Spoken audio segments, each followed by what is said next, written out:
Hi, this is Sebastian, and welcome to the Fire Belgium show. In this episode, we have a presentation by one of our community members.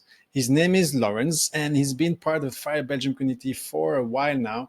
We met at several meetups, and he's very engaged and active in many different topics. But he came to me and he said, "Hey, Sebastian, we had quite a few events on investing. Why don't we talk about how to save better in Belgium?" And so he offered to share his own experience saving money um, in Belgium. And so in this presentation, you will see he shares what he calls his spending circle. So he's basically looking at his entire spending life from different angle, looking at various categories of spending, but also the psychology of spending and how to actually handle money in general, the mindset. And he shares his experience and his techniques to better handle that. As you will see, he's very mindful about the way he handles money, and he shares even personal numbers and personal stories on how he handles that. So this is a very cool episode if you are looking to increase your savings. I have found ways of saving money just after this conversation, of course, and I'm sure you will as well. So if you're looking to increase your savings rate or just save better so that you can invest more, then this is a video for you. And this is an ongoing conversation, right? We've discovered so many interesting ways to save more money and be mindful about money. So if you have also some tips and tricks, if you have a way of saving money that we didn't discuss, please feel free to share that in the comments, and check also the description of this video where we share the links to the communities, but also a link to my index investing guide. Without further ado, now let's go and listen to what Lawrence has to teach us. So yeah, as Sebastian said, this idea of mine was basically born because I wanted. There's a lot of coverage on investing on both the Choose FI Facebook group and also our Belgian group. I think there's a lot of questions and discussion on investing, and a bit less so on how to save money, which I think is interesting because saving money is actually something you can influence yourself in a great deal. And investing, you can do a lot yourself, but in the end, the market does it for you, right? At least to the philosophy that most of us have. So I thought it was interesting to take a look at savings, because I think you can make a big difference there, and to lower your expenses and to make it easier for you to reach FI, because on the expense side is where you make a really big difference if you can live on a smaller amount of money. So I'll try to guide you through that. Now, as Sebastian said, I don't have like 100% wisdom on the topic. Some of you know a lot more than I do on this topic, but I just try to give you an overview in terms of how I look at this, as well as sort of the framework I use and the mentality that I think is important, and I hope it will be beneficial. I will try to convert this somehow, like all this information I have here, to something useful online. Can also be shared in our Facebook group. So if you have suggestions or possible improvements to this presentation, let me know. Dump it in the chat. Save it for a question afterwards or for a discussion in the future, so we can make the content better for everyone. I'm not here with I'm not the super expert telling you what to do or anything. So just a little bit, like why is spending, looking at spending, interesting? Well, I think spending money is a bit like a bad habit, or at least a habit, and I'm happy that I sort of kicked the habit to spend money where I don't need to, because if you compare us to decades ago. I mean, obviously, in most European countries, our parents and grandparents were way less wealthy and well off than we are now. Uh, Set aside the corona crisis that we find ourselves in and possibly economic crisis, but still, I mean, we have a very good life generally these days in Europe and in the Western world. But still, we need more and more and more. I mean, we get paid more, but we also need more money because we need all these luxury items, right? And that's where I think at some point it becomes a habit, that you're always wanting more, and even though you make a lot more money, it doesn't bring you closer to retirement. The opposite, actually, we need to work longer than ever. So I think the way you spend money, but also time, is another factor. We won't get into that too much now, but I think if you spend time and money consciously, it can drastically increase your life quality. If you do it, if you think about the decisions that you want to take, if you take them in a conscious way, and spend it where you want to, but cut back on all those activities and expenses that are not necessary. Well, the last thing, and that is really applies to these times as well, that having savings reduces your stress level structurally. Some of you who are already thrifty investors and savers probably know that, when there's a lot of uncertainty in terms of, generally finances, the economy, the stock market going down, your job maybe being insecure, or maybe you lost your job, then it helps that you have, 100,000 euros or more in the bank, or in the stock market to, you always have a cushion.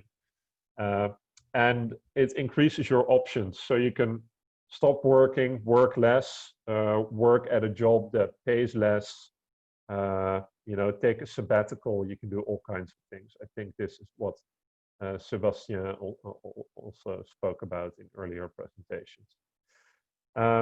So what I've done is basically compose a circle. It's nothing too fancy, but it's an inventory on what we spend money on. And you can later look at the categories. We will sort of swing by each and every one and see how they, if this is the best way to divide them up. I'm interested in your feedback, but this is just a way to structure it, right? And different people will have different levels of interest in each category. Very importantly, it covers a way of working. And I think that's where it sort of starts and ends. And that's really essential. Well, what we won't cover tonight, but is obviously really essential for FI, is how to increase your revenue. So ask for a pay raise, side hustles, that kind of thing, or how to invest your savings. So once you've cut down on your expenses and you're saving more and more and more every month, you need to do something with it, not put it at some random Belgian bank at 0.0000 something percent interest per year, but you need to do something with it, preferably index investing, of course, but we won't get into that now. So something about me. I was already working towards FI when I came across this whole ideology of financial independence, and the whole FIRE movement and all this stuff that happens online that we are now also part of in the FIRE Belgium community. And basically what got me started was some really bad financial choices. And I think a lot of you will recognize that, because usually you sort of need to be jolted into consciousness in terms of life choices and also financial choices in this example. And in my case, when I was a teenager, I had very sound financial policies. I always had jobs. I was sort of entrepreneurial. I was making money. So as a teenager, I had a lot of money. Then I went to university and I spent like crazy. Spent money like water, I think is saying in Dutch I would use. Um, and basically, I left university with a large student debt and almost no savings. And then, I knew I hit rock bottom with like zero money in the bank when I started working. Uh, and from there on, I realized that I had to make some different choices. Luckily, of course, the stock market really helped in the last little more than a decade in terms of building up equity. But what helped me most, and I'm really convinced of this, is my expense management. So limiting my expenditure. Because what is normal for the last 10 years, I had a corporate career with a decent job and a decent wage, nothing extravagant. But what is the default for a lot of people is that they start out with a job with salary X, and then they spend that salary, and then they increase their, they get a pay raise, they get promotions, etc. And then they will, spend the extra money they have because they think they deserve it. Like, oh, I got a pay raise, I need to celebrate and go out to dinner. And if that's a one-time celebration, that's one thing. But if you do that structurally, like now I can go out for dinner twice a week more than I used to. Then, of course, this whole pay raise, it doesn't help you in a structural way, except that you can eat out more, but it doesn't do anything for your financial independence. I mean, most people, and I'm sure you recognize this in your surroundings, they live on a cash in, cash out basis. They just look at what comes in and then they spend whatever comes in. Yeah, so I saw a question already in the chat. My monthly expenditure, just to give you a ballpark estimate, is below 1,500 euros in Belgium. And I think this is very feasible for almost anyone. This is feasible. It purely depends on your choices that you're willing to make. And because I spent so little money, I was able to make a career switch last year. So I switched from a very stable and comfortable salary to a much more unstable and uncertain freelance career. And at least financially, I've had zero worries about it because of my previous FI cushion, but also the knowledge that I will never spend that extravagantly anymore because I don't need it. So maybe I can come back later to the question on how the 1,500 is how it's sort of composed. So then a bit about the spending circle. Here you see on the top the way of working, which is by far the most important. Then I've divided it up in sort of random categories, what I could lump together, what seemed appropriate, I lumped together. If you have other suggestions, they're very welcome. So I will just try to make some remarks of each category. I'm not intending to have like a huge list of this is sort of a Word document readout of all the ways you can spend money. But if you have questions, if you really want to know about something, dump them in the chat and we can maybe take a look at it sometime during the presentation or afterwards. I think we can also take a couple of questions in between. Yeah, of course, I mean, for each category, for some of the categories, you will know way more than I do. I know quite a bit on some of them as well. So let's see how it goes. Well, the most important thing, I think, is to have a way of working. I'm sure because all of you are here that most of you will have some kind of way of working in place in how you keep track of your finances, because that's sort of step number one. So the top left, you sort of see the magnifying glass, and it's also a transparent glass in this case. I mean, you need to know what is happening, right? You need to create transparency. So step number one is just keep track of what is happening. So if you have no system in place, I would start with just tracking your expenses, categorize them. For instance, like I've done in the spending circle, but there are other ways as well. I don't use the exact categories that I used here. I have a bit more, I think, because I like to have a bit more detailed information. But yeah, you need to keep track. And then when you keep track, you need to basically make a budget, right? Because if you just track your expenses and you just look at them like, oh, this is how much I spent, doesn't make any sense. You want to create the transparency to be able to take informed decisions on what you're doing, right? And to form an opinion on what you're doing, and maybe compare with other people what you're accomplishing and how far you are on your FI journey or whatnot. So you need to have a budget. In order to have a budget, you need to know what your priorities are. So what is really important to you? Where do you want to spend money, or where do you think it's acceptable to spend money?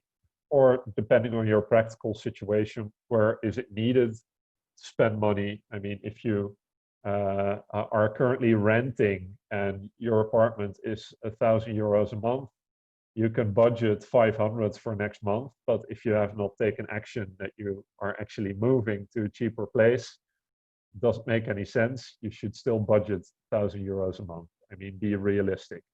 But if you want to reduce your living costs in a year's time, then you need to take action on finding a cheaper place to live in that example, right? So then you can budget maybe, or have the ambition for next year that you want to do something else,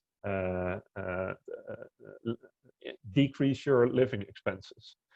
And the left bottom bit is to evaluate yourself. So if you have a budget and you have goals that you've set yourself, you need to be, take a look in the mirror, have an evaluation moment. I think it's very important to do this consistently, like in sort of a heartbeat kind of system, once a month, maybe more often, maybe once a quarter. If you do it less often than that, I think I'm in doubt whether you're in full control. I think you need to look more often than once per quarter, and in any case, more often than once per year, because these evaluation moments are also moments where you give yourself the opportunity to change tack, and to yank the steering wheel, and to get back on track where you've gone off track, and to maybe re-evaluate. Maybe your priorities changed, certain aspects of your life have changed, and you need to make a new plan, a new budget, so that you can adhere to your budget. And finally, I think it's very important to have the right mentality here, because in terms of being in control of your finances and doing this kind of system where you keep track, it's like a habit. This is where you're trying to build a good habit. But of course, when we are busy with our good habits, I think a good example is going for a run every morning. And then you go, on day one, you make the plan. I will now become a better person and will go out for a run every morning. And then on day 2 and 3, you go out for that run and you're very happy with yourself. And on day 4, you're basically, you forgot about it, or you were too lazy or whatever. And then on day 5, you think in the morning, well, I was creating this habit, but yesterday I failed. You see, I'm a failure. I am not born, cut out to run every day in the morning. it's these other super disciplined people that are doing that, and that's all not for me. Whereas the correct evaluation would have been, I think, you were doing nothing before. You went out 2 out of 3 days previously. So, you're not perfect yet, but you're on the right track. So don't be too hard on yourself and give yourself a pat on the back. And what you've already accomplished 2 days, you can do a third day, even though you did nothing the day in between or even the week in between. As always, every day is another opportunity to get back on track and to become a slightly better version of yourself. And I think, becoming better, it's not like you go from here suddenly sky high, but you slowly improve step by step by step. You try to become a slightly better person um, tomorrow than you were today, and today than you were yesterday. That's basically the idea. Well, this budgeting, there's also sort of a special skill in how you budget. And in the 90s, there was this Dutch finance minister, a government minister, and he decided to cut in two, basically, or to separate your income and your expenses. And that is one thing I would advise you to do. So make a budget of your expenses, irrespective of your income. And that means if you maybe your income is sort of semi-unstable, if there's of course an emergency, you need to cut back drastically, do that. But if you have a sound financial plan, you should also have some cushion and some space to not have to take such drastic measures from one month to the next. So I would say your expenses, they go into your budget.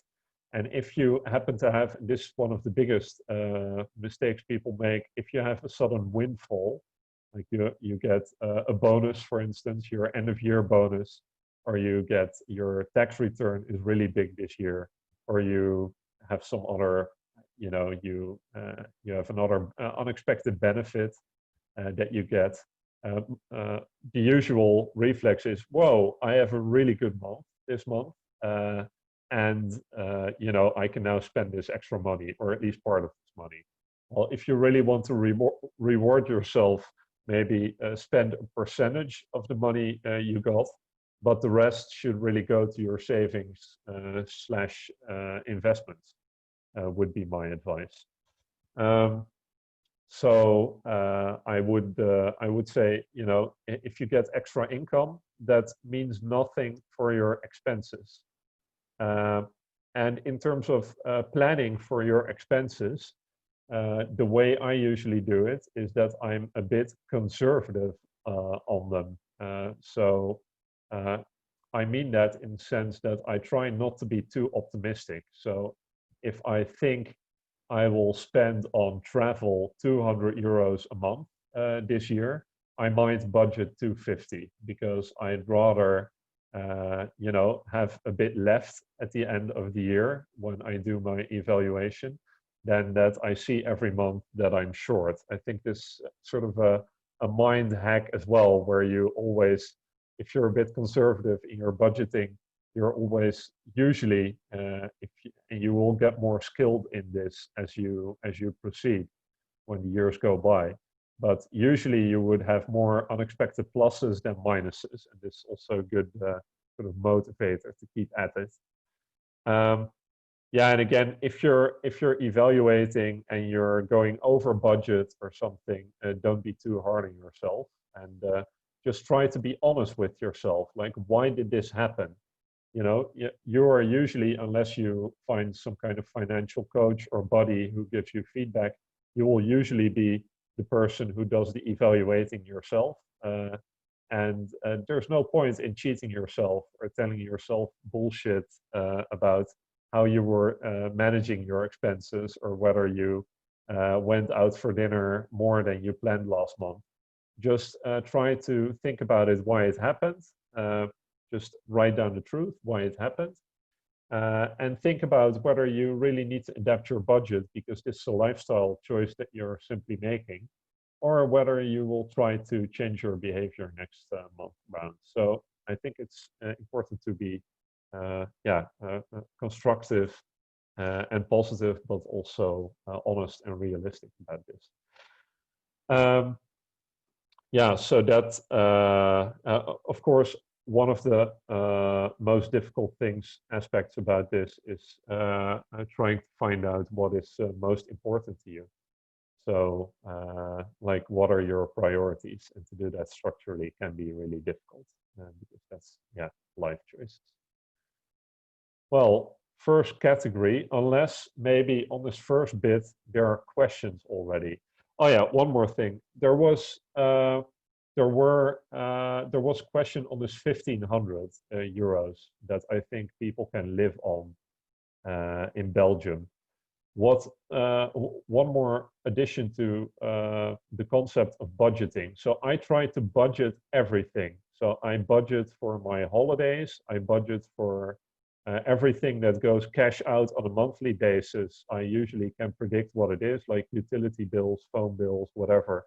You just know what it is, right? And you usually, it's predictable and you can budget for it. But there's also a lot of stuff that is maybe quarterly or yearly, or maybe stuff that you spend money on once every couple of years, like buying a new car or a new bicycle or whatnot. And I try to save money for all of that, like labeled money. So I have all these little pots of money, virtually, of course. So I have one big lump in my bank, all the my safety cushion that I have not invested. And that lump sum is labeled into all kinds of different categories. And these categories, this is where I save money, for instance, for travel abroad, a couple of €100 a month. And of course, I used to travel a lot abroad. These days, in Corona times, of course, a lot less. But still, I wouldn't travel every month. Or at least spend the same amount of money every month, right? So you have some foreign travel, some trips that cost €1,000, some maybe cost only 200. But I try to keep my budgeting horizontal for that kind of expenses. So I never have a good month or a bad month. I never have like a sudden windfall that goes straight to savings. If I have a windfall on the income side, and all the expenditures are basically predictable and they are planned. And if I spend more money than I have predicted, I need to save more money into that little labeled pot in the future because the pot is running empty. It's a bit like your own personal pension fund that you're constantly adding money into and also retrieving money from. And that way you can keep your expenses a lot more stable than if you need to keep track on how you're doing, but your expenses vary by 100 or 200% per month. It's really difficult to tell yourself, how am I doing? Because you will go into this self-explaining mode, like, oh yeah, it was an expensive month, but it was December, or it was an expensive month because I went on holiday. And that's really, that's sort of the grayscale or the sliding scale towards fooling yourself a bit, I think. And it can be avoided. So I even have a budget for gifts, like birthday gifts and stuff like that. I budget for that because if you keep track of that after 3 or 4 years, I'm sure everyone can sort of predict how much money roughly they spend on that.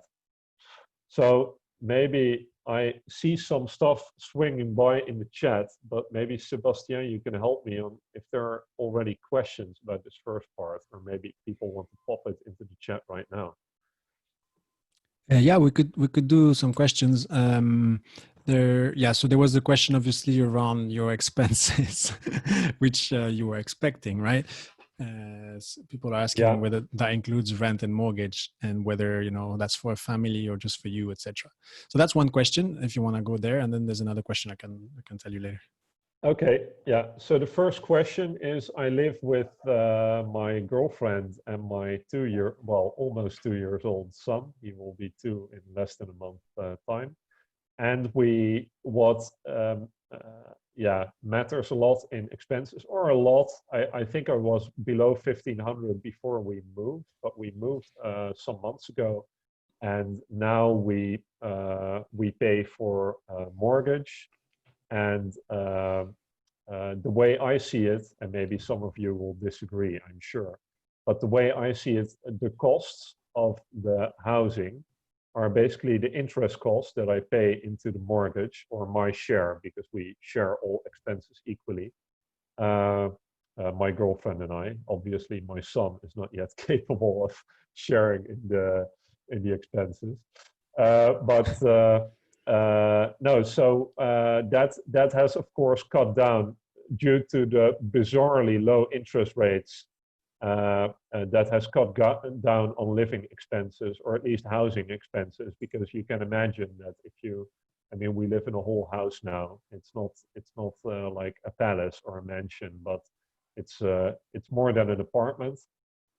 But still, the interest costs are so much lower than if you would pay rent. But of course, if you're buying a place, and that's a whole category that you can get into, um, there's a lot of costs involved, right? At least in Belgium, I will get into that later. There's the one-time cost here to buy a house are insane, and you need to write that off, I think, over, I don't know how long you intend to own the property, I think. Um, yeah, so the 1,500 includes my share of the interest of the mortgage payment, because the paying off the mortgage, the way I see it, is moving assets from savings into owning a house. So that's the same as I have another apartment still in the Netherlands. I don't count that at all. That's just an investment. It's rented out. I don't count that at all uh, towards like expenses or income or whatnot. I mean, that's completely separate. Yeah, so the 1,500 is my share. It's not for the whole family, but it's my share. And I think in these Corona times, I'm even closer to 1,000 than to 1,500. But I realize that these are not normal times. As some of you who have children will also realize or recognize, when you have a child, especially a small child, you start spending way less money, or at least that's what it was like for me. We have this category kids still coming up, so we can share some ideas there. But I mean, you go out to dinner less, you travel less, even though my family lives abroad, and my girlfriend's family also lives abroad, so we need to drive for very long or take flights. But still, we travel less than we used to, because we used to travel a lot. So I think the 1,500 is more of a long-term goal that I can always achieve. And it includes my share of all the costs at home, and all my hobbies, and all my expenses, basically. So everything you can think of, except investing, of course, and savings and paying off mortgage. That is not included. I hope that answers that question somewhat. Yeah, I think so, for sure. Yeah, and obviously it's quite interesting your way of looking at how you pay your mortgage, right? And the fact that you're moving money from your savings account into the home equity, basically for you, that's not an expense. And so I like that way of looking at it. I think it's quite new for a lot of people as well, but it's really cool that you look at it like that. So if we were to include that, then your expense would be slightly higher, but you don't look at it as an expense because it's just moving savings from one pot to another pot. That's still yours, right?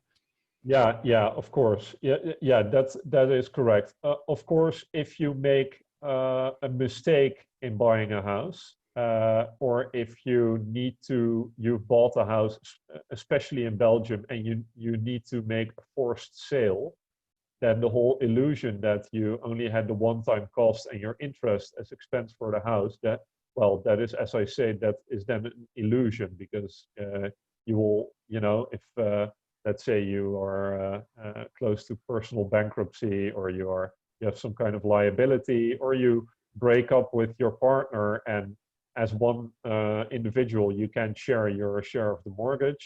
I would always advise against that, but still, it happens, and then you need to sell your home. Then you have a whole other share of costs coming your way, right? In terms of buying a house. So the idea that buying a house, once you reduce your interest expenses versus rent, and you have the one-time costs, and then you're there. That's not true in all cases. There are other sort of darker scenarios possible. Mhm. So Yeah, for sure. yeah, No, I mean, so yeah, I think it's an interesting way of looking at it, and yeah. So thanks for clarifying that. Thanks for explaining how you handle that. Another question that came up is someone's asking how you handle, your different pots of money virtually. Is it actually separated, or are you tracking that with some specific app or software or I spreadsheet? no spreadsheets, because I'm too much of a control freak, and I have not found. I used to have like many different bank accounts, because I don't want to be dependent on one financial institution, and I also don't like the idea of one financial institution that is then also advising you and trying to sell you products that they know of your complete financial situation. So I try to spread it out, and as far as I know, in Europe, there is no app that can draw all the information from all your separate bank accounts that you might have uh, at the same time, and gather it in a proper way. Let alone that you can adapt it in all the ways that you want, with all the categories that you want, and the tracking and maybe reporting that you can do. So I have not found a way to do that. Uh, yeah, so some people are mentioning an app, and I wonder if I will check it out. Thanks for the suggestion, but I wonder as well if that works for bank accounts in different countries, because yeah, as we all know, European banking system, it's vastly different per country, and there's not really, even if I'm Dutch, I live in Belgium. If you compare ING Netherlands and ING Belgium, they don't work together at all, it seems. So to have all of that in one overview seems to be impossible. So yeah, and then the other thing is whether you want to share all your financial information with one provider, be it one other bank or be it an app.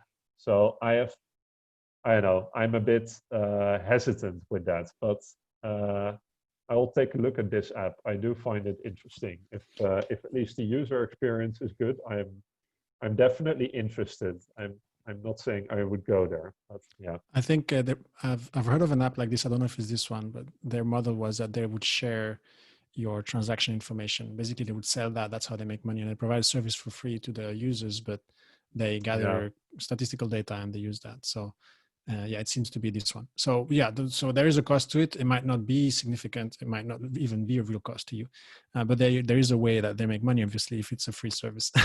Anyway, Yeah. it could be Yeah, interesting, exactly. and if they So do it well, it might be safe even so. But like yeah, I don't know. It's something to look at if people are interested in that for sure. yeah.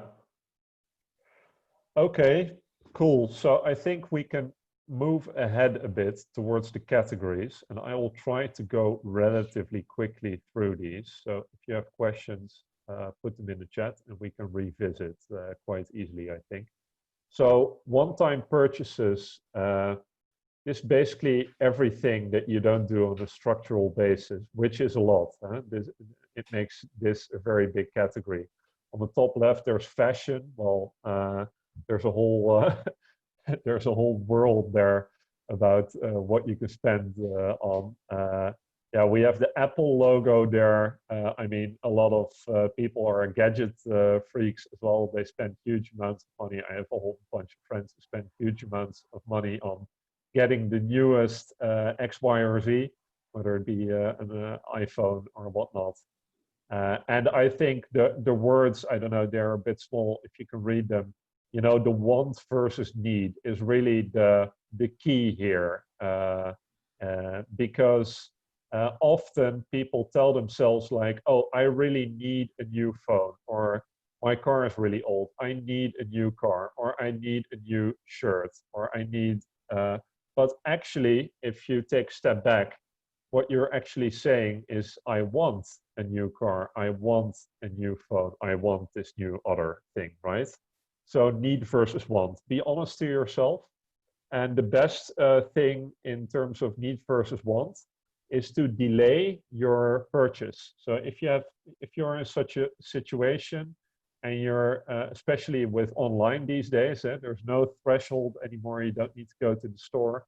Uh, if you find yourself clicking and you're already at the shopping cart checking out, stop it right there and just delay it, sleep a night on it, and you will see that tomorrow the urge will be a lot less than today. And maybe next week you think of yourself like, hey, last week I tried to buy this. Silly me, that was completely unnecessary. I didn't know why I needed that. So I think really, you know, uh, try to be honest with yourself is again the mantra here. Well, on the right, I put all kinds of things because I believe, and this is very big in Mr. Money Mustache's ideology as well. But I believe strongly that there is enough stuff in the world, like items, plastic items from China, phones, cars, furniture, whatnot.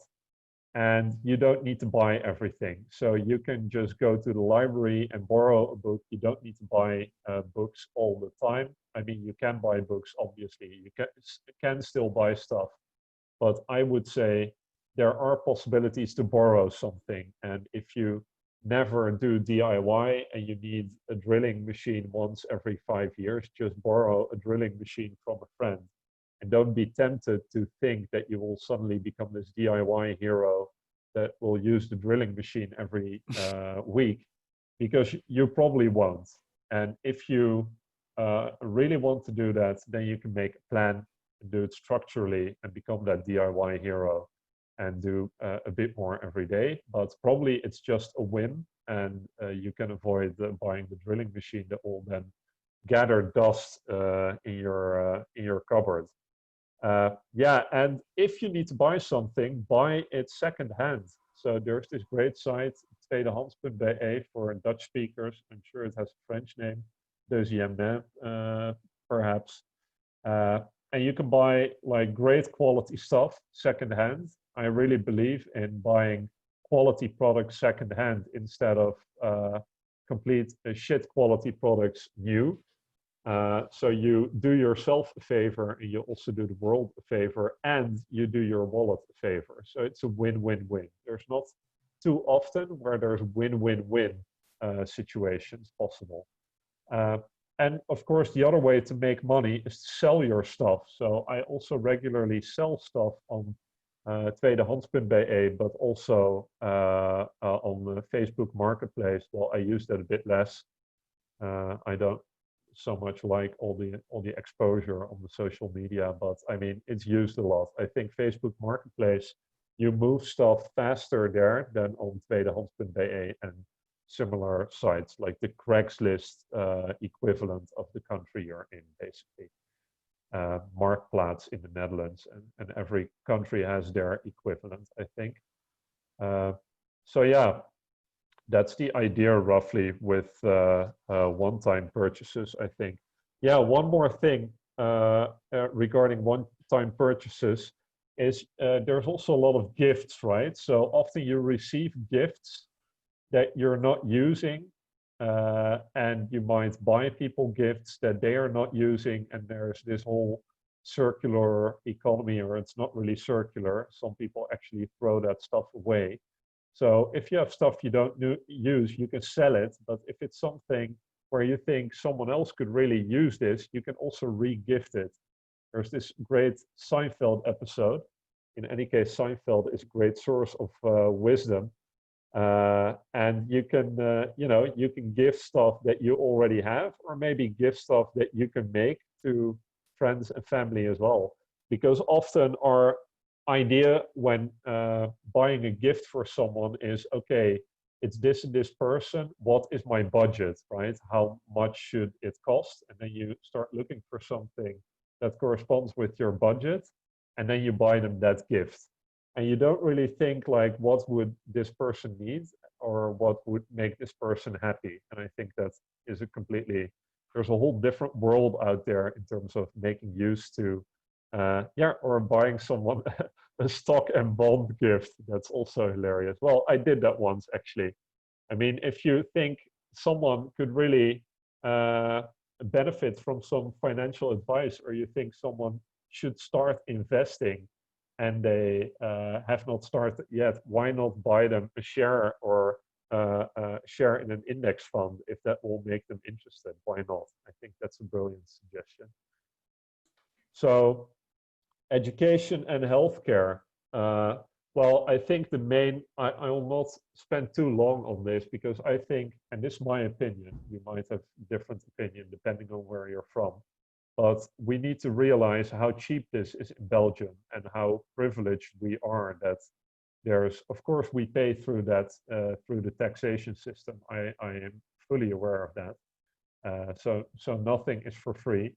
But if you're a consumer of healthcare, and I mean, we had a son almost 2 years ago, and then you're really aware of, if you read the Choose FI groups, on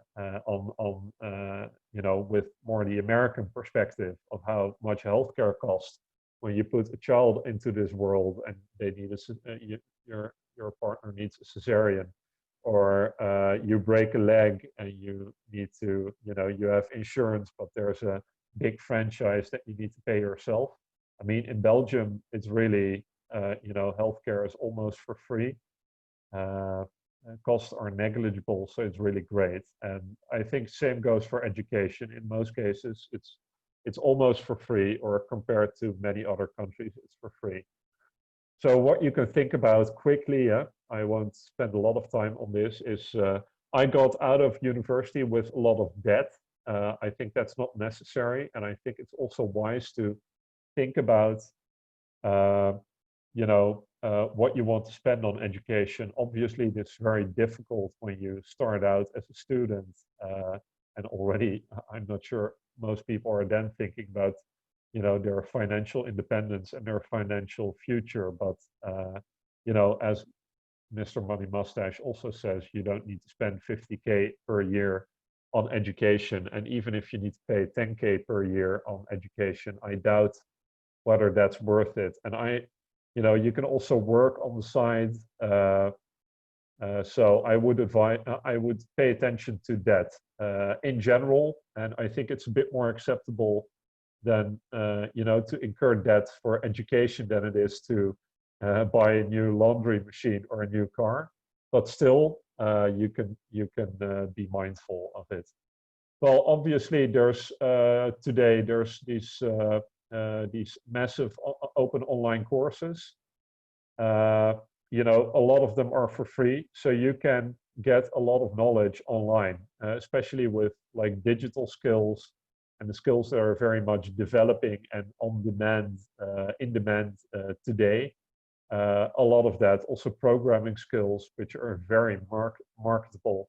A lot of that you can get for free, or for a relatively low price online. So there's a whole shift from traditional education to sort of new forms of education. And I still see a lot of friends who are going to the MBA, for instance, like their go-to thing is an MBA, and that can be a really smart decision. You can improve your value on the labor market massively. But there are other options these days that were not around years ago.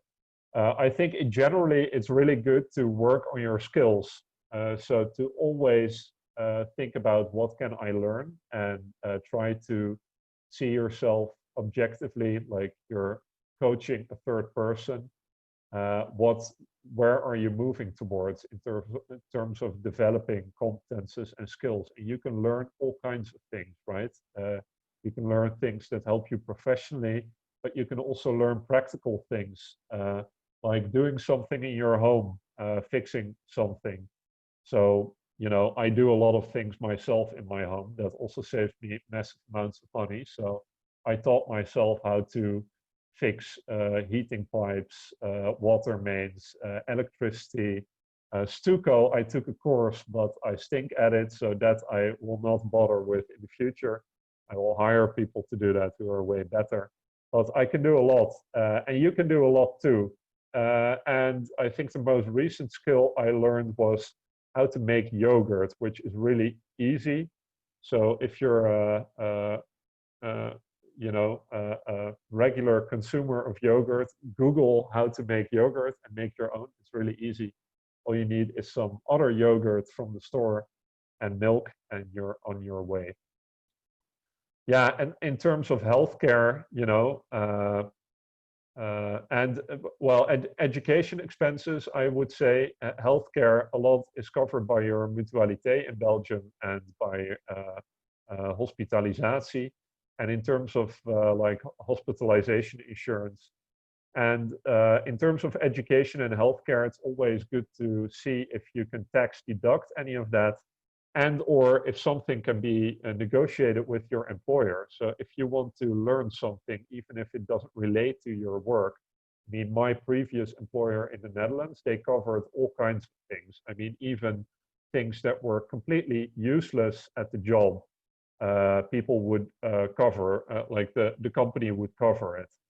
And often it's less of an effort for employers, or less of a threshold for them to make that decision to pay for your education than it is to give you a pay raise, especially with the tax profile here in Belgium.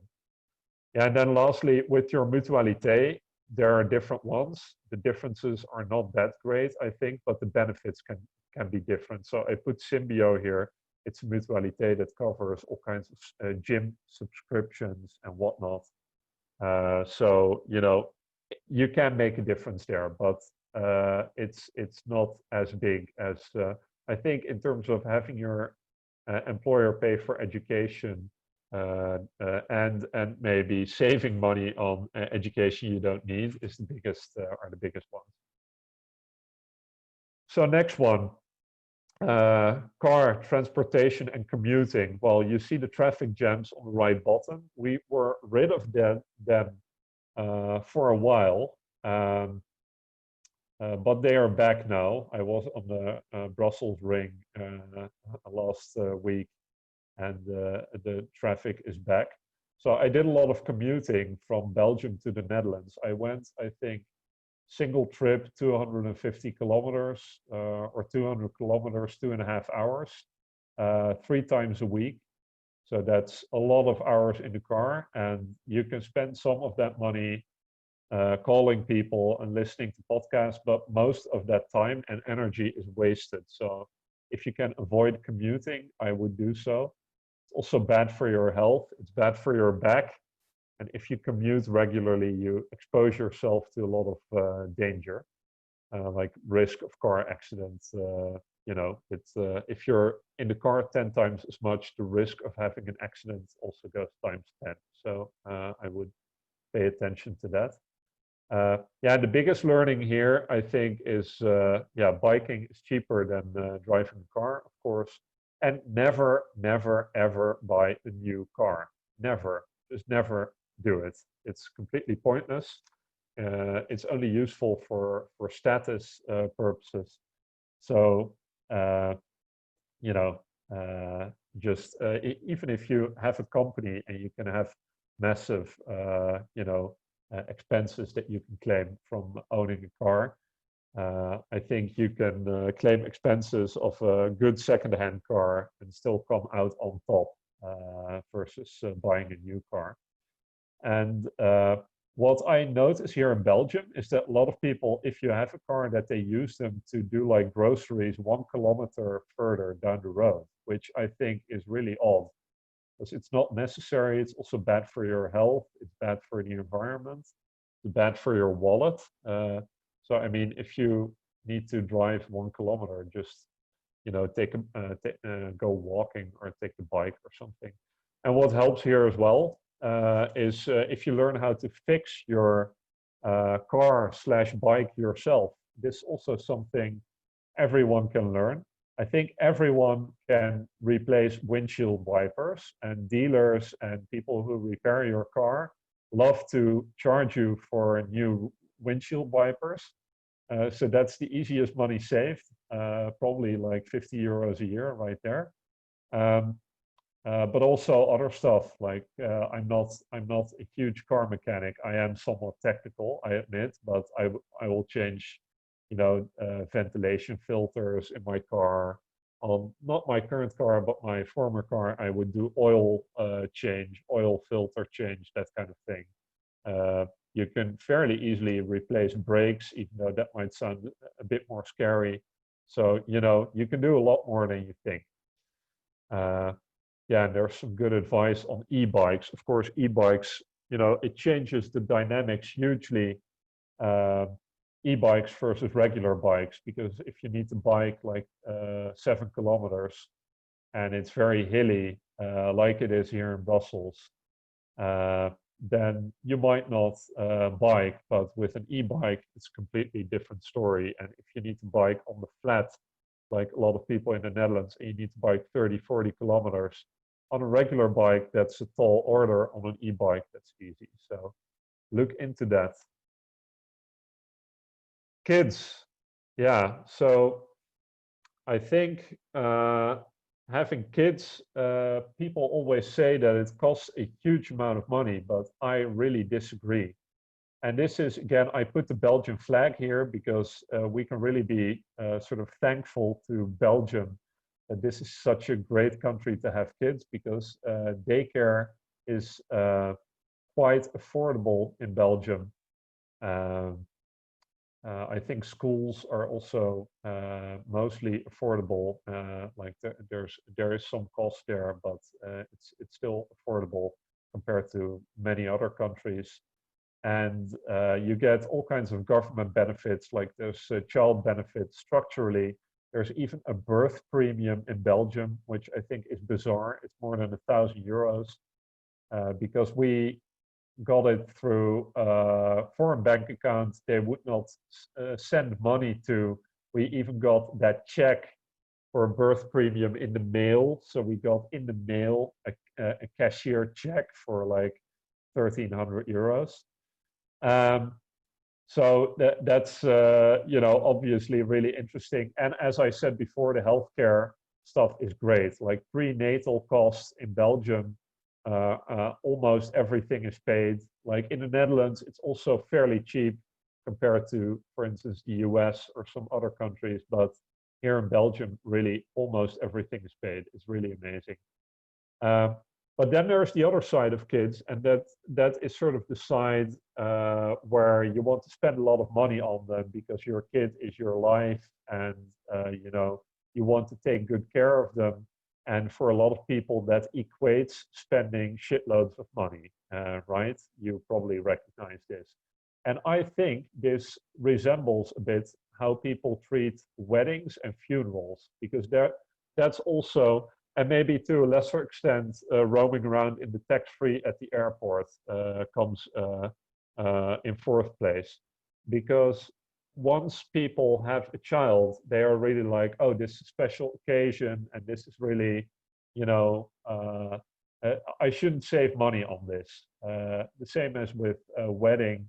If you ask for a cake at the bakery, you pay maybe 20 euros for a really nice cake. If you ask for a wedding cake, you might be charged 150 euros for a similar cake.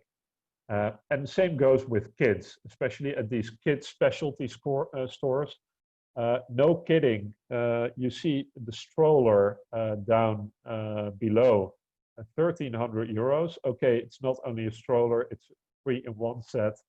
It includes this, this thing where you can put your, this crib where you can put your kid in, and maybe even a car seat, I'm not sure, but 1,300 euros. is completely insane to spend on a stroller, in my view. I got a very high quality Maxi Cosi thing secondhand for 100, which was also a 3-in-1 set. Super sturdy, tube metal, like this model, I think.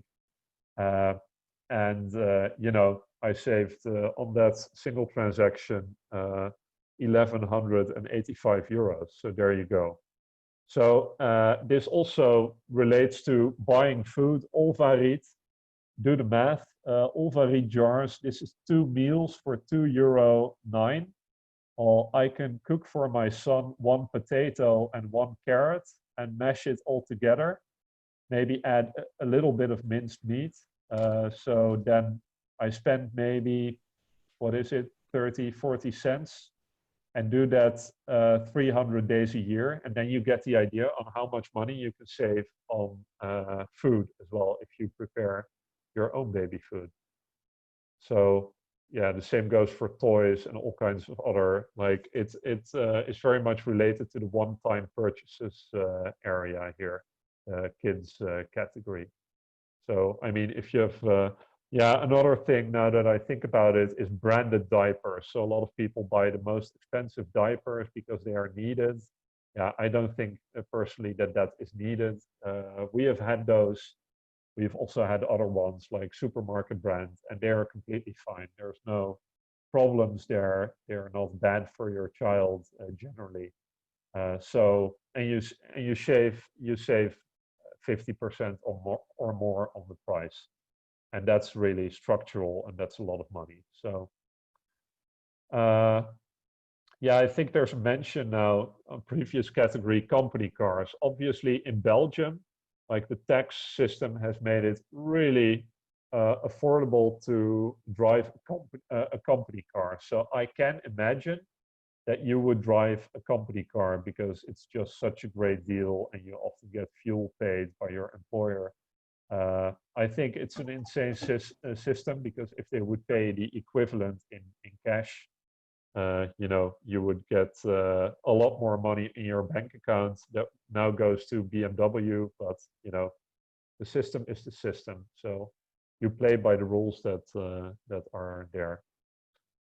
So maybe we're sort of a bit over halfway in the categories. So maybe if there are questions that you identified, Sebastian, I see a lot back and forth in the chat, but maybe there's something I need to look into. So.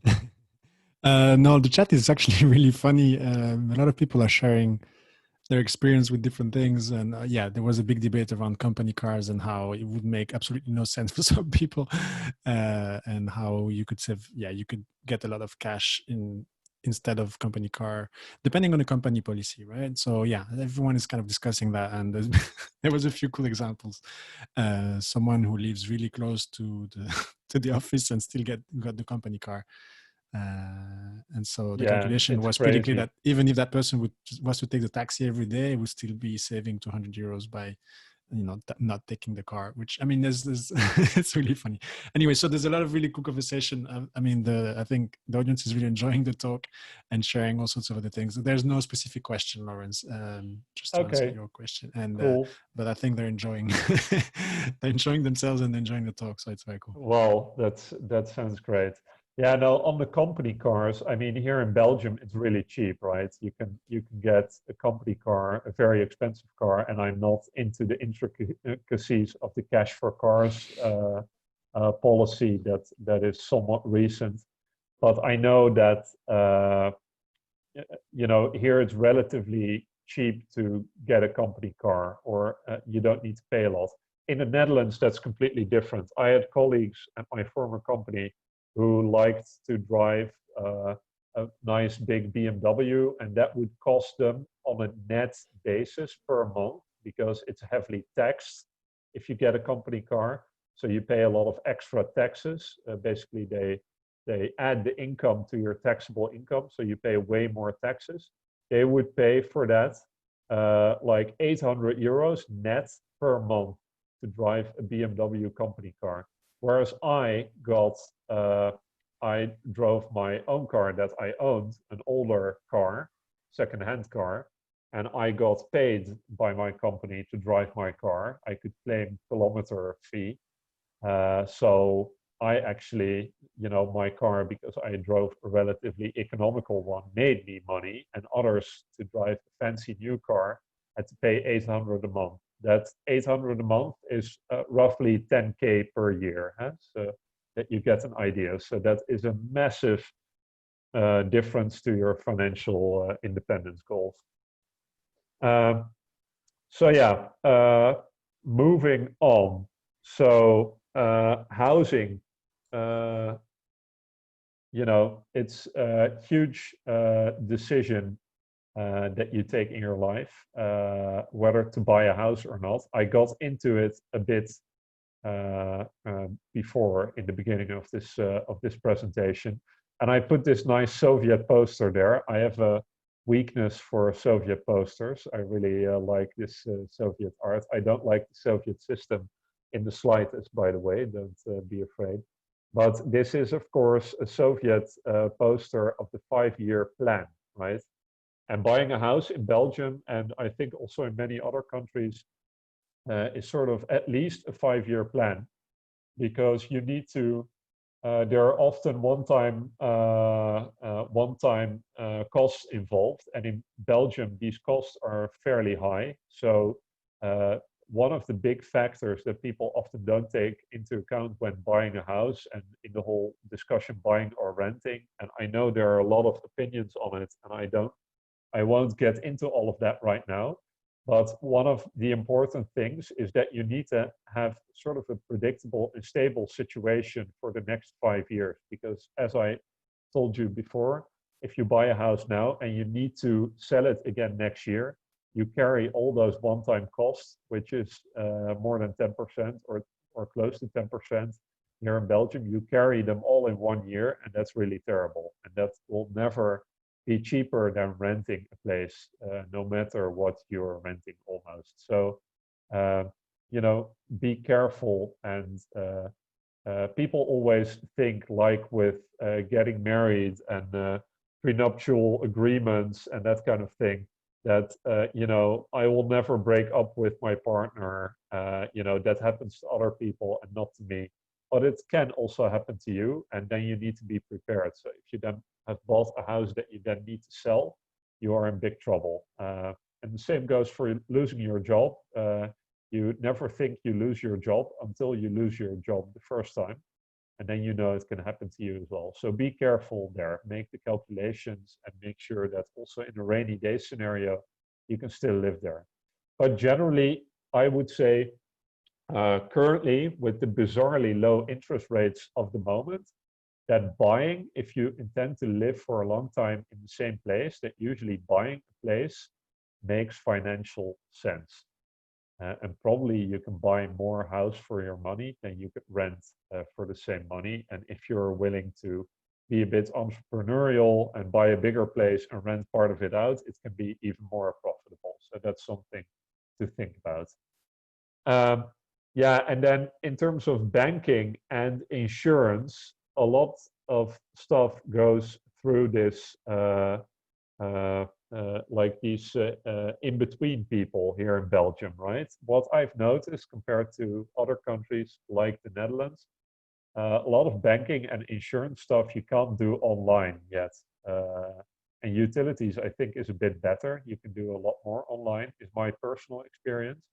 But banking and insurance involves a lot of paperwork, and a lot of people still have these tussenpersoon is the Dutch word, like these in-between people, these insurance brokers who take care of things for you. And of course, like with investments, the people who take care of things for you get paid. That is one problem. So you pay them and you pay for the service. The other problem is, of course, that they might get paid by a certain supplier to offer only a certain type of service or to prefer that type of service. So they might not be completely unbiased for you. So yeah, be aware of that. When I moved here and I had to get insurance quickly, I got these things like both car insurance and housing insurance through an insurance broker. then I was quite lazy, and I didn't look at it for 2 years, and now I took a look at it again, partly because we moved earlier this year, and I was able to save like 30%. So that's hundreds of euros per year in car and housing insurance that I saved just by taking a look, doing an online comparison. There are comparison websites. And yeah, I agree. There are some companies that do stuff online, but it pays to also take a look at the companies that are not completely online, because sometimes really backwards, we got housing insurance at some company with like everything is hard copy, but it was really good to get insurance there. So yeah, look at the offline ones as well. Unfortunately, I mean, I would like that they all move online and it becomes highly transparent, but we're not there yet. Um, and utilities, final category. Uh, no, or maybe first something on banking. So banking, you can't save a lot of money there, but I think this has been discussed in our Facebook group as well. There are free current accounts in Belgium in many banks. I think these days most banks have free current accounts. Be aware that this is not the case in every country. In the Netherlands, there are no free current accounts. You pay these small fees. In the UK, I think you pay quite a lot, even when taking money out from the cash machine, stuff like that. So that's quite, we're fortunate in that respect. But there are also some banks that give some interest, not that interesting these days because of the interest rates, but interest on your current account. And I know that Keytrade pays a small fee to, for each transaction that you do, you get 5 cents. And 5 cents is nothing, but I consider it sport to make money or at least break even on my banking.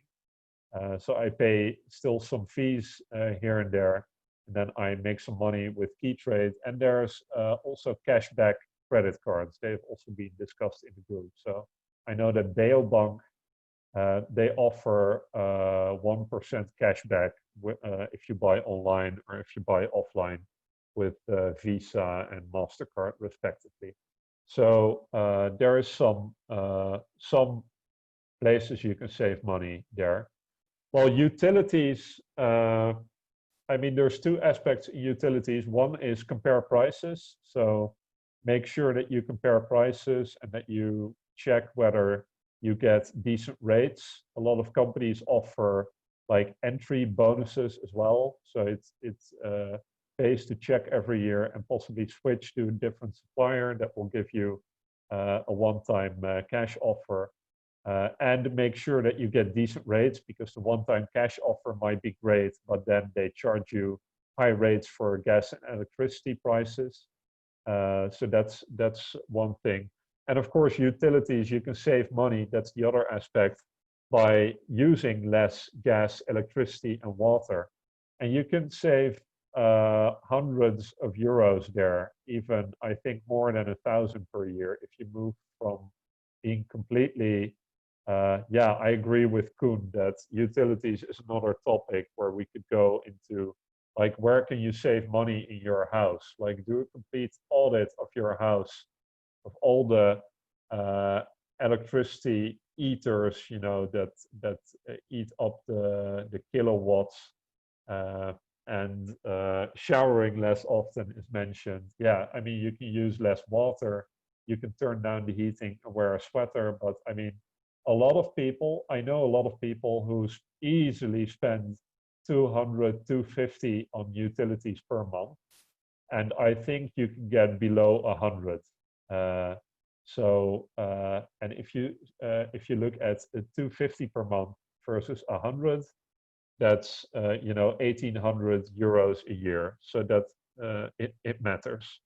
One final thing on utilities, that's maybe a more of an investment kind of thing. But in Belgium, it's very attractive to put solar panels on your roof. So lowering I know that there's an investment involved there as well. But here in Brussels, you can get crazy subsidies by putting solar panels on your roof. And you don't even in all circumstances need to own your house. In some circumstances, if you're a long-time tenant and the owner agrees, you can also get these bonuses to go into solar basically and become your own little electricity producer. So that's for utilities. Now, food and groceries. This is also something that is very much a habit type of thing. Uh, I'll mention a couple of things because only because I've been talking for a long time already.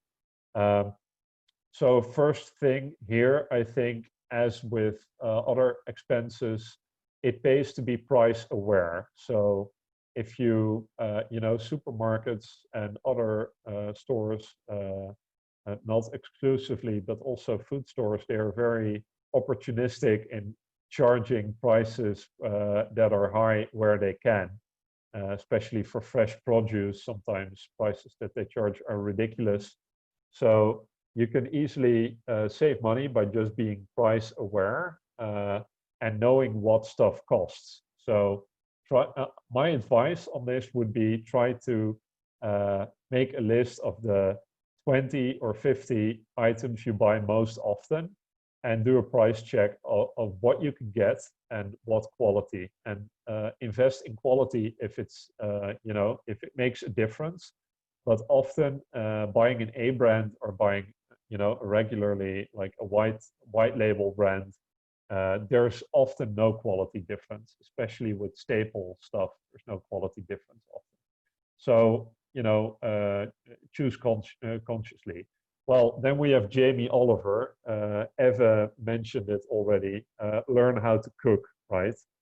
I think cooking is great, and it saves you a lot of money. And do the math. I did a small calculation here, like getting takeout 3 times a week at 20 euros for 2 people. That's not the cheapest you can get, but you can also go a lot more expensive.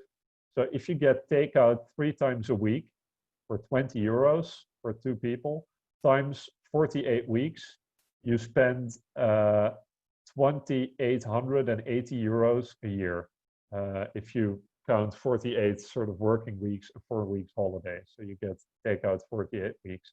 If you cook yourself, which I think is very doable for 5 euros for 2 people during that same time, you spend 720 euros. So you save more than 2,000 euros a year on not getting takeout 3 times a week, but cooking by yourself. And I think the key question is here, are you getting takeout because you really enjoy it, or because you're lazy and you lack the energy, or you lack the competences and maybe the confidence to cook? If it's the latter, if it's the former, if you really enjoy it, like you really want Thai food and you're not able to make Thai food, spoiler alert, you can make your own Thai food, by the way. But if you really want it, and they make it really well at some place, order it. But if you order it because you're lazy or because you can't cook, like teach yourself how to cook. And often getting the food on your plates when you start cooking, you're faster than when you order takeout and you need to wait for a delivery, is my personal experience. Maybe pizza and really fast food set aside. So advice there. Another calculation, something you can do. I've been eating maybe the last 5 years. I eat less meat. I'm not dogmatic. I'm not a vegetarian at all. I really enjoy barbecue every once in a while. When I eat out, I often eat meat. But if you eat less meat, let's say you eat 3 times per week less, you don't eat meat, where now you eat meat every day.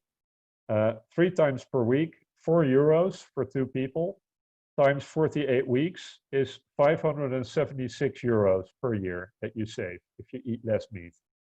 And you also improve your health, because eating, we're not designed, I think, biologically to not eat meat at all. But to eat meat 7 days a week, we are also not biologically designed for that. And your chance of getting all kinds of cancers and other diseases increases vastly if you eat meat 7 times per week. So this is also a clear example of a win-win-win.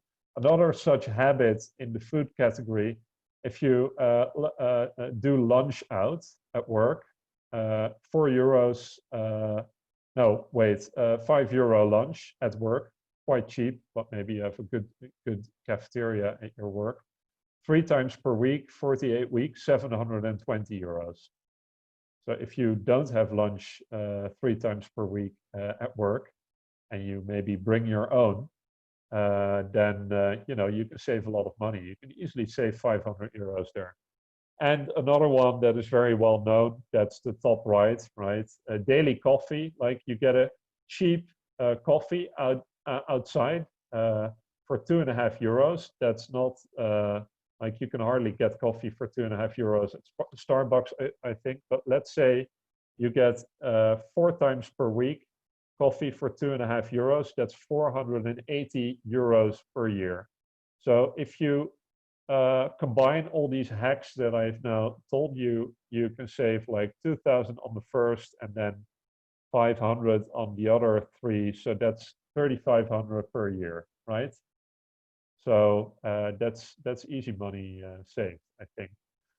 Yeah, and the last one is food waste. So like people throw away, I think, roughly a third of all food that they buy, and that's really a shame. And of course, not only the food goes out the windows, it's sort of a slap in the face of the farmer and all people in the world who don't have food, but it's also a slap in your own face because you paid for that food and you're not consuming it. So that's picture yourself throwing money in your garbage bin the next time you're throwing away something that went bad.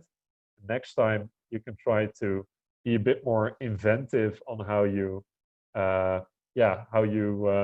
consume it, like eat it, use it, cook with it before it goes bad, would be my suggestion.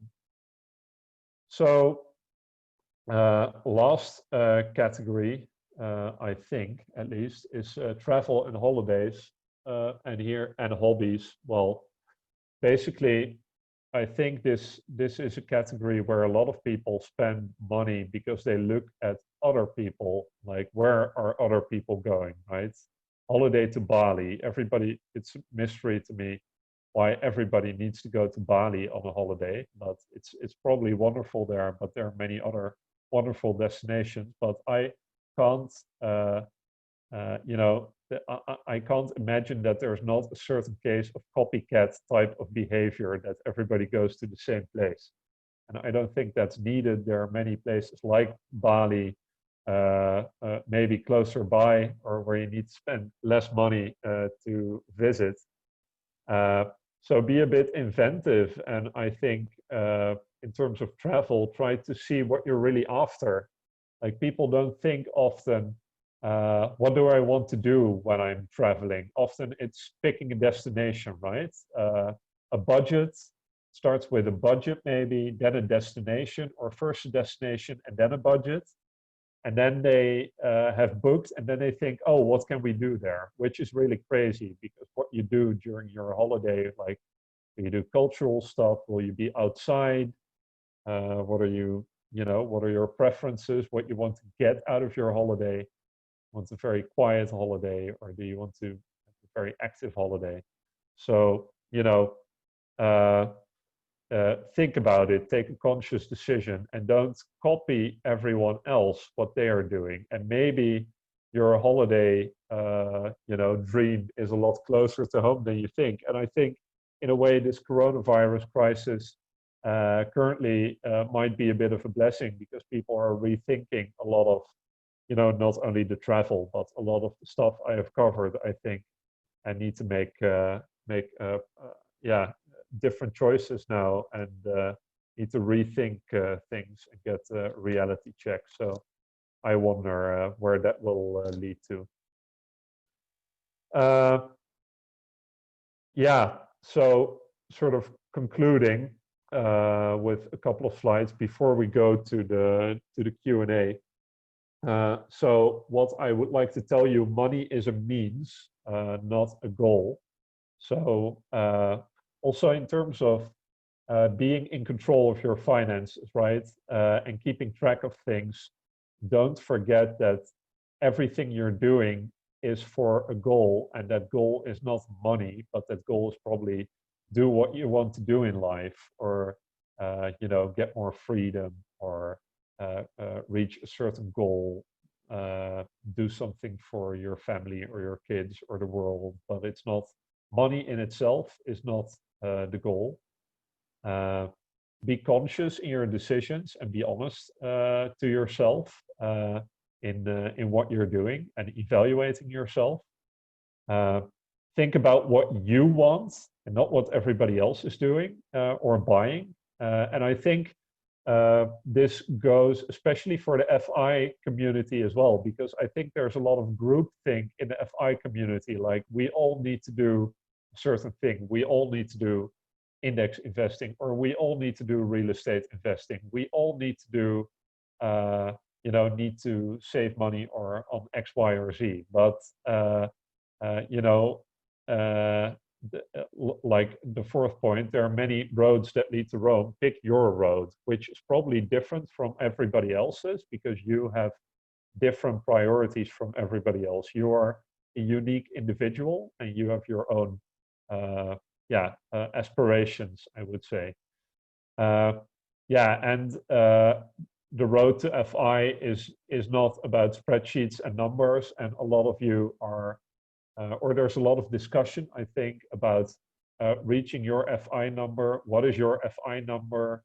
What is the 4% rule correct, or should it be a 3.5% rule, or the sort of return on investment that you use to calculate your FI number?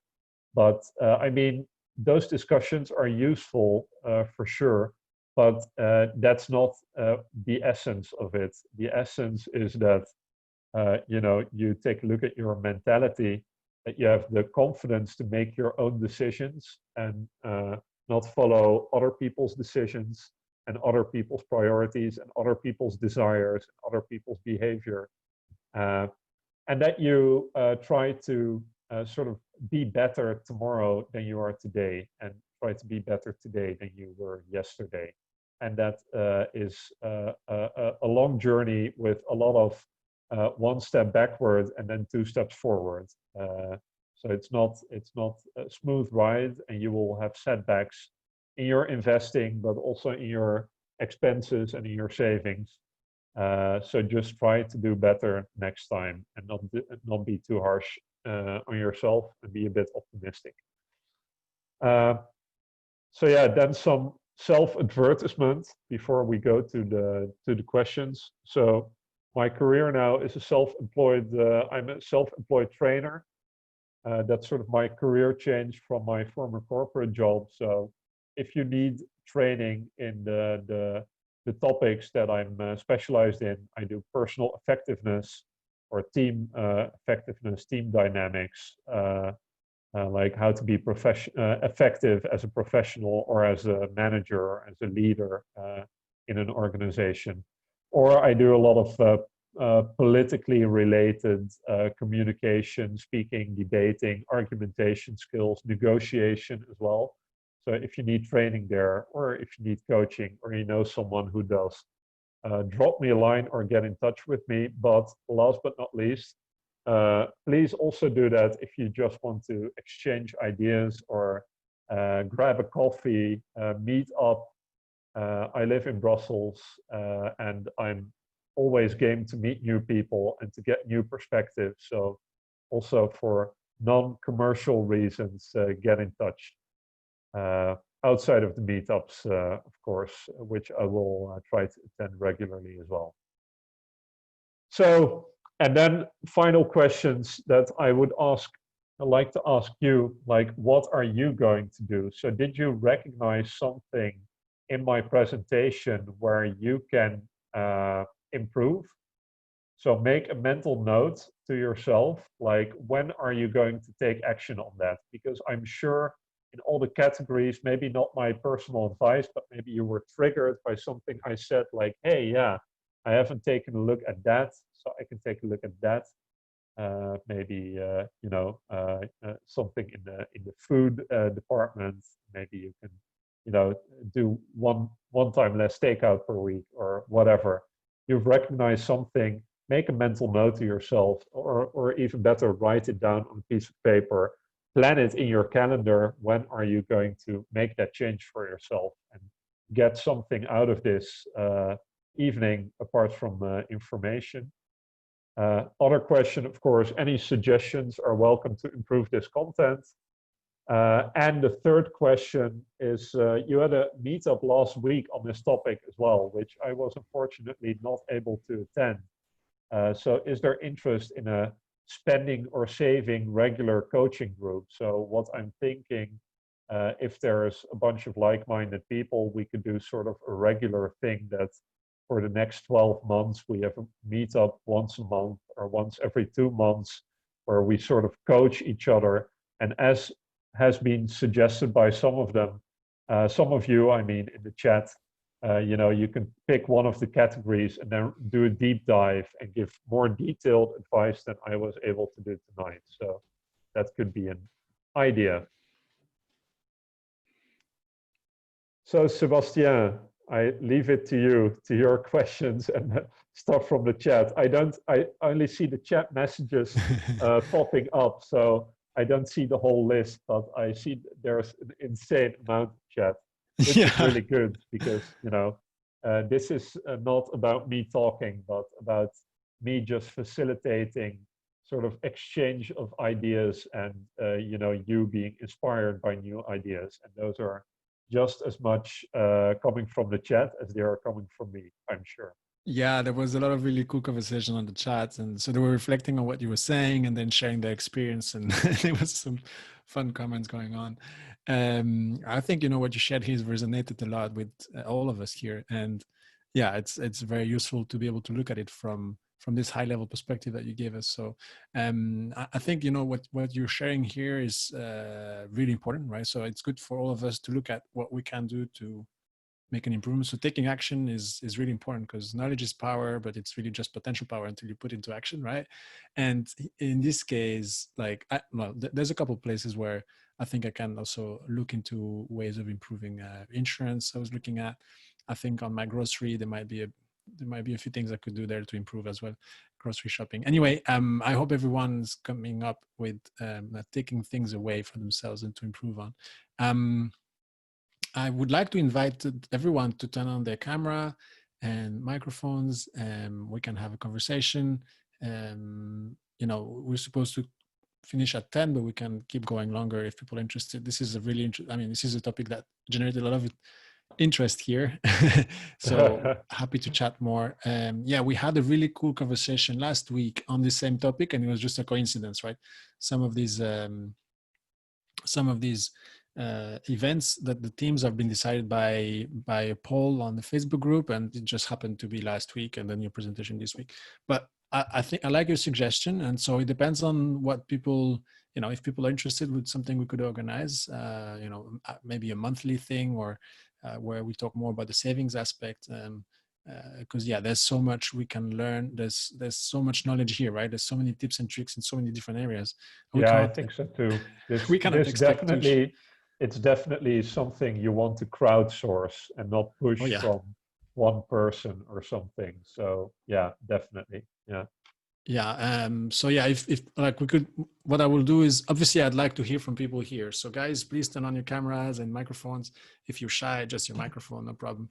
But join the conversation, ask questions, and would you be interested in something like that?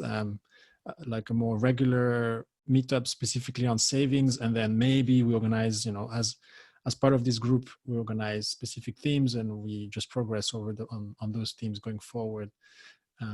So it could be either like a closed group thing where we have a specific number of people who join and then we close it, and it's the same people who just get better at it, or it's an open type meetup where people join when they're interested and they can learn stuff. That's anyone open interested for everything. for anything. I mean, yeah.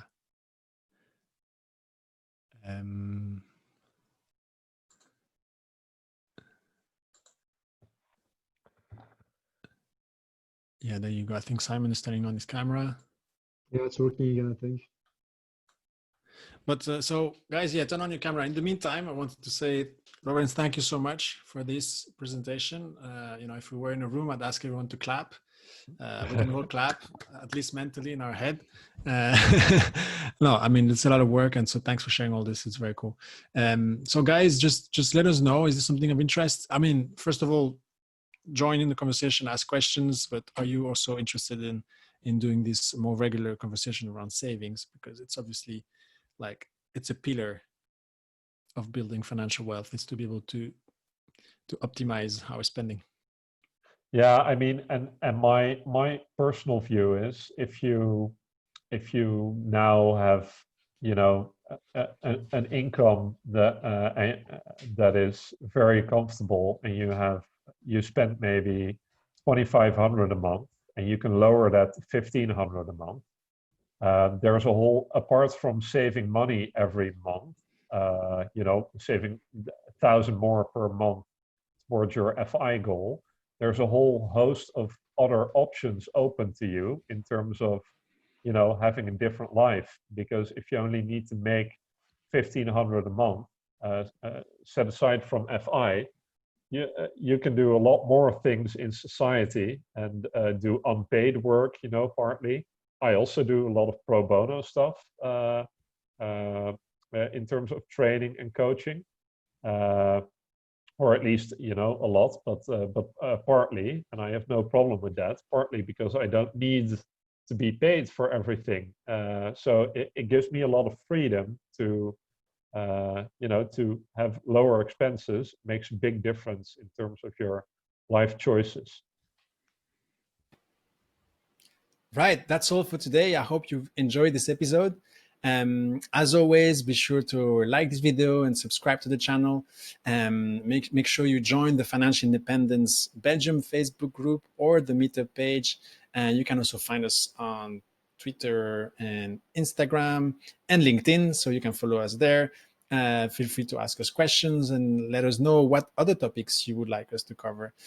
Also, be sure to join the groups, because we are having regular community meetups, which are not recorded, not shared on YouTube, but they're just a cool place where people can gather and talk about personal financial questions in a very confidential way, because these are not recorded and it's only for the people who attend. So anyway, I hope you enjoyed, and I'll see you next time. Take care. Cheers.